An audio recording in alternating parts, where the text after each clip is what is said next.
পড়াশোনার পাশাপাশি ছাত্রছাত্রীদের শারীরিক ও মানসিক বিকাশ এবং পারস্পরিক সৌহার্দ্য গড়ে তুলতে খেলাধুলার গুরুত্ব অপরিসীম। এই লক্ষ্যে সেন্ট জন বস্কো তথা ডন বস্কো জন্মদিন উপলক্ষে আগরতলা ডন বস্কো স্কুলে আয়োজন করা হয় আন্তঃ স্কুল ফুটবল ও ভলিবল নকআউট টুর্নামেন্টের। ছাত্রদের জন্য ফুটবল এবং ছাত্রীদের জন্য ভলিবল প্রতিযোগিতার আয়োজন করা হয়। টুর্নামেন্টে বিভিন্ন স্কুলের ছাত্রছাত্রীরা অংশগ্রহণ করেন। খেলাধুলার মাধ্যমে ছাত্রছাত্রীদের মধ্যে দলগত মানসিকতা, শৃঙ্খলা, সৌহার্দ্য ও পারস্পরিক সহযোগিতার মনোভাব গড়ে তোলার উপর গুরুত্ব দেওয়া হয়। এই আয়োজন নিয়ে ডন বস্কো স্কুলের প্রিন্সিপাল, শিক্ষক শিক্ষিকারা সংবাদ মাধ্যমের মুখোমুখি হয়ে খেলাধুলার গুরুত্ব তুলে ধরেন।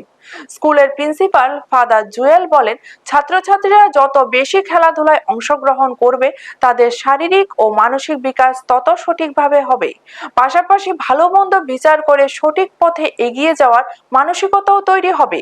পড়াশোনার পাশাপাশি খেলাধুলার মাধ্যমে ছাত্রছাত্রীদের সার্বিক বিকাশ ঘটাতেই এই ধরনের আয়োজন আগামী দিনেও অব্যাহত রাখার কথা জানান বিদ্যালয় কর্তৃপক্ষ। ব্যুরো রিपोर्ट न्यूज तत्काल 24।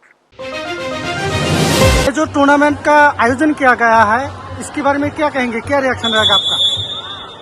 डॉन बॉस्को, जिन्हें हम लोग सेंट जॉन बॉस्को के नाम से जानते हैं, उनका जन्म तिथि के अवसर पर ये जो डॉन बॉस्को इंटर स्कूल।